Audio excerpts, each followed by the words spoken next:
Coming up after the break, another school board moment that'll make your blood boil. Do you have children in our Point of order, that is not appropriate. It is. No way is that appropriate. You don't get to ask people who come to a public meeting whether they have children or not, period. That lady right there is a gem. We're going to speak with the mom who she cut off and the school board member you heard there in the background defending that mom. That's when we come back. Plus, all right, welcome back. More blood-boiling moments from a local government. The chairwoman of a Florida County school board calling security on a frustrated mom during a recent public meeting. Take a look. My question is, does this apply to school board members? Because at the last meeting, Shirley Brown was caught on the microphone talking about school board members. You're done. You're done, Mrs. Bakondy. You're done. Thank you. You cannot go and expound on school board members. I've told you. I've warned you several times. Thank you. You were about to say something horrible at Shirley Brown. Please leave. You've said things about me that were untrue. Leave, please. I'd like to be married to that one. Ugh. After that exchange, Chair Jane Goodwin appeared to threaten and intimidate that mom by asking her about her children and whether or not she had children in the district. Thankfully, another member of the school board intervened to remind Goodwin of the rules.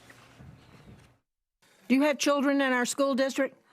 Do you have children in our Point of order, that is not appropriate. It is. No way is that appropriate. You don't get to ask people who come to a public meeting whether they have children or not, period. Way out of line. Thank you very much.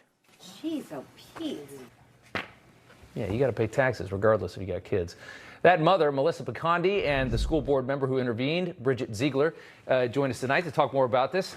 Ladies, thank you so much for coming on. I saw this video and I was just instantly pissed off, and I knew we had to have you guys on to talk about this. Melissa, why did they not want to hear from you? What were you going to say? Well, I call Jane the queen of no input. She doesn't like to hear any dissenting opinions. So I've given quite a few dissenting opinions in the past, and she tries to silence me whenever she can. Tries to silence you whenever she can. What are your frustrations, Melissa, with the school board? Well, Jane Goodwin has created a school board public speaking policy that is so subjective and vague that she's able to weaponize that and censor any parent that dissents. You're not allowed to give any criticism. A public servant should be able to field criticism and praise. There shouldn't be any problems there. But I don't know why she always has to have the last word and it gets her in trouble.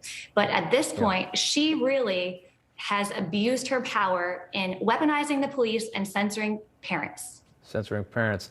Bridget, what frustrations do you see parents having in that district? Do you guys have these same problems that we're hearing about in various other school boards? Yeah, absolutely. I think you're seeing nationally these issues, and parents woke up and saw the disdain that many of these public servants were met with. I am a mother, but also a school board member, and I believe in the right to petition your government, no matter whether it be praise or what have you. We work for the people. The parents are our customers, and they pay taxes. So that is a fundamental right, and it has just been really disappointing to see the unfair ways in which they're intimidating and targeting parents in particular when they come and speak passionately about issues relating to their children, and they have that right. And what specifically are you seeing, Bridget, as problems inside that district? You know, Sarasota County, we are blessed to have so many amazing things inside the district. It's really, at the end of the day, it's a woke, progressive majority on our school board, and the policy making is so out of touch. So I've been on the minority from a conservative standpoint for some time, and we're hoping to change that, and we expect to in August, so we can have actually a government that works for the people and will listen to them, whether it be praise or whether it be any kind of criticisms, because that's the way it should be. Well, I think if you send out the Jane Goodwin, best hits, I mean, I don't think anybody wants to look or hear from her anymore, I can tell you that. We reached out to the school board for comment. Here is what they said. Unfortunately, our board meetings have become political theater.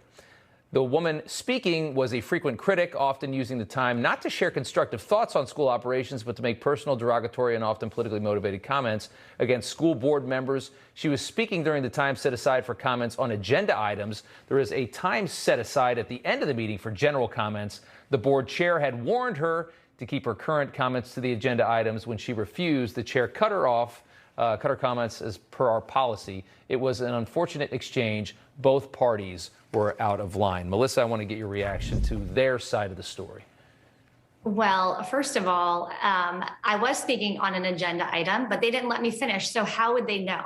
Okay. And they called me disruptive. I was totally peaceful and standing my ground, asking what I violated in the policy, and they couldn't answer me. So they clearly trampled on my First Amendment rights, and they are in the wrong. And I'm asking that the governor remove Jane Goodwin for her egregious abuse of power. This is ridiculous, and it should not be tolerated, and she should be made an example of. Melissa and Bridget, ladies, thank you so much for coming on. Sarasota, Florida. Good to see you. Thank you.